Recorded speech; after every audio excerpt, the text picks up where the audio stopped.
Bonjour, donc on va aujourd'hui faire la partie 2 du cours. Euh, je vous ai fait deux documents. Le document que j'appelle blanc, c'est-à-dire que le document où les bilans ne sont pas écrits. Je pense que pour l'assimilation des notions et des idées, ça serait bien que vous fassiez l'effort d'écrire ces documents, quitte à les écrire à part quand je vais vous les dicter, puis à les découper et à les coller. Si jamais vous n'avez pas le temps, si vous n'avez pas le moyen d'enregistrer ou d'imprimer ces documents-là, on se débrouillera pour vous les imprimer une fois retourné au collège. D'accord.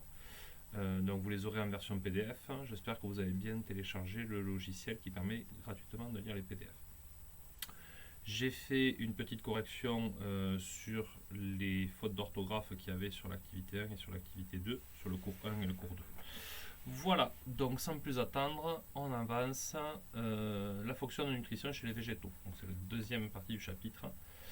Et grand 2, un ensemble de tissus organisés pour assurer la nutrition des végétaux. Donc on avait dit avant les vacances, dès l'introduction, que la photosynthèse, c'était récupérer du CO2 et de l'eau sous l'action de la lumière, produire du glucose, donc formule chimique du glucose, plus du dioxygène. On avait vu qu'il fallait équilibrer la réaction pour qu'elle soit complète. Donc, première question qu'on peut se poser et dont vous avez à moitié la réponse déjà, c'est où a lieu la photosynthèse? La feuille et sa chlorophylle, lieu la photosynthèse. Donc, je vous ai mis en dessous le document qui donnait à peu près ça, là, l'exemple de vue de la feuille, voilà, de la feuille, où on voyait qu'il y avait une partie supérieure avec des cellules très ordonnées, une partie inférieure avec plein de cavités et une partie centrale dans la nervure très organisée avec ce qu'on appelle ensuite les tissus conducteurs. Quand on avait zoomé avec nos microscopes, on avait avec certains vu à l'intérieur de cette partie supérieure de la feuille des cellules chlorophylliennes, donc c'est les cellules végétales avec en plus plein de petits chloroplastes, plein de petits organites verts. Voilà. Dans la partie inférieure, beaucoup plus de beaucoup plus de cavités. On avait à l'œil nu pas du tout conscience de cette différence d'organisation. Il fallait forcément passer au microscope.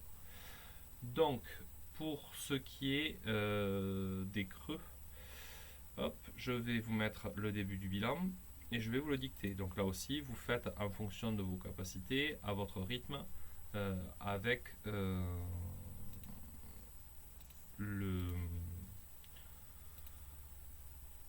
comme une dictée en fait, comme une dictée en cours. Donc, première partie. Vous voyez qu'en fait les deux bilans sont cachés, ils sont juste écrits en blanc.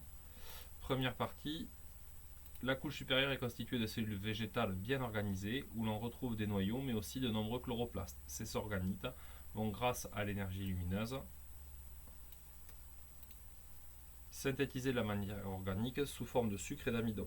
Donc vous avez aussi les pages du bouquin où, regardez, là je vous ai mis en photo et vous pouvez regarder dans le bouquin numérique, le lien je vous l'ai donné hier. On voit qu'à l'eau iodée, ces chloroplastes se chargent de colorants bleu-violacés, donc ils sont riches en amidon. Continuons. Donc on va pas aller jusqu'au bout. L'amidon est un sucre complexe. Ces molécules organiques vont être pour la plupart dissoutes dans l'eau et former ce que l'on appelle la sève élaborée. Donc c'est son nom, molécule organique plus eau égale sève élaborée. Dans la partie inférieure, donc on est de nouveau là, on est plutôt en bas. Dans la partie inférieure, on remarque de nombreuses cavités. Elles sont reliées à l'extérieur par les stomates. D'accord. Donc là on en voit un. C'est pas sous cette forme que c'est le plus visible, mais on le voit un peu mieux sur la vidéo. Qui vont gérer l'ouverture et la fermeture des cavités pour favoriser les échanges gazeux. On perd de la vapeur d'eau. Le gaz vapeur d'eau, vous le connaissez. Ça s'appelle aussi l'évapotranspiration. Je ne sais plus où il s'appelle. À la lumière, on récupère le CO2, dioxyde de carbone, et on perd du dioxygène. Donc ça, c'est tout ce qu'on a vu.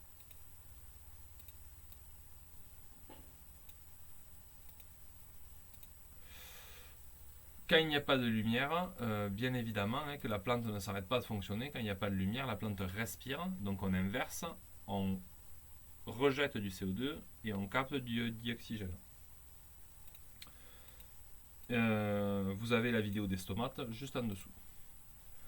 Au centre de notre feuille, on remarque la présence de tissus conducteurs dans la nervure. Alors c'est l'endroit où on le voyait les mieux, hein, dans la nervure.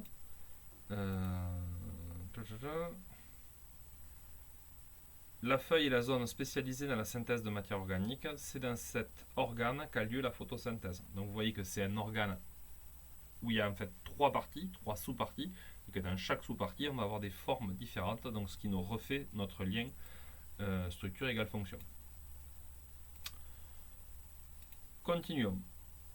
Continuons. Hop, on passe du coup.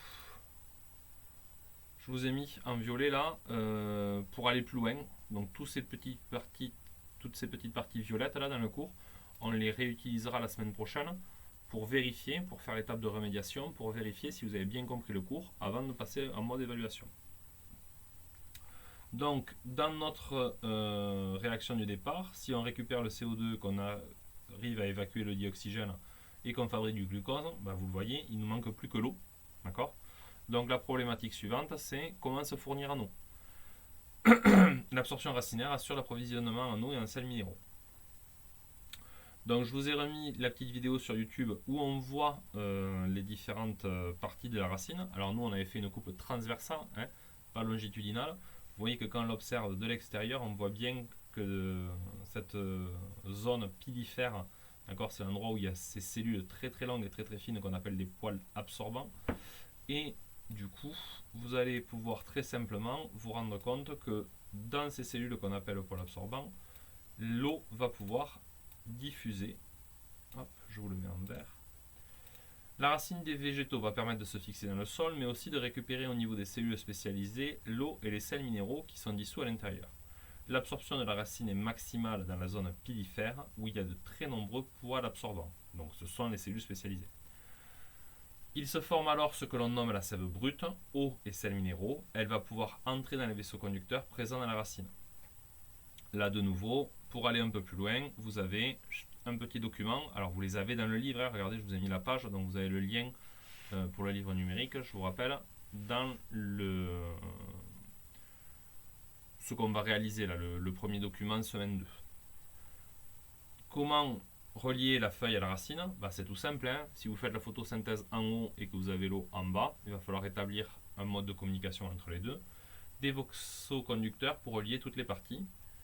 Donc là, ça, on a été certain à avoir la chance de le faire en cours, hein, à faire couper. Il y en a même qui avaient réussi à faire des observations microscopiques de ces vaisseaux conducteurs. Donc rien de très compliqué là non plus. Au travers des végétaux, il existe deux types de tissus conducteurs. Les premiers conduisent la sève brute des racines vers la feuille. La station du liquide se fait grâce à l'évapotranspiration au niveau des feuilles. Donc en fait, ces tubes-là sont reliés aux cavités de la feuille. Quand la feuille va perdre de l'eau sous forme de gaz, ça va créer un système d'aspiration qui va permettre à cette eau de monter. D'accord ? Et c'est pour ça qu'en quelques heures, on avait vu que les feuilles du céleri se coloraient en bleu, alors que le bleu alimentaire, le colorant alimentaire était tout en bas. Les seconds vaisseaux vont récupérer la sève élaborée, donc ce qui a été fabriqué par la photosynthèse dans la feuille, et la conduire au travers de toute la plante vers les organes qui en ont besoin. Donc ça peut repartir vers les racines, ça peut aussi repartir vers les jeunes feuilles qui sont en train de pousser, vers le fruit, bref, vers tous les organes.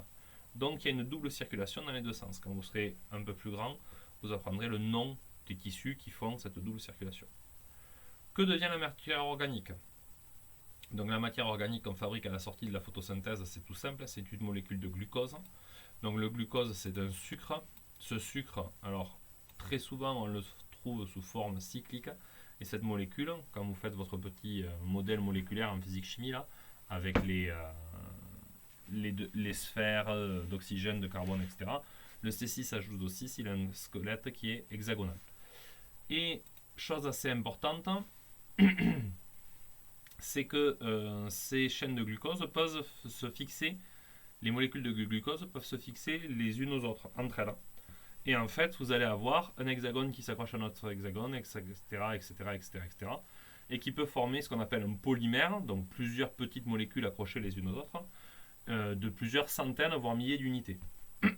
Selon comment vous fixez, parce que vous voyez que du coup sur un hexagone, il y a 6 sommets, pour faire simple, selon comment vous fixez votre glucose, vous n'allez pas avoir la même super molécule de fabriquer, le même super sucre.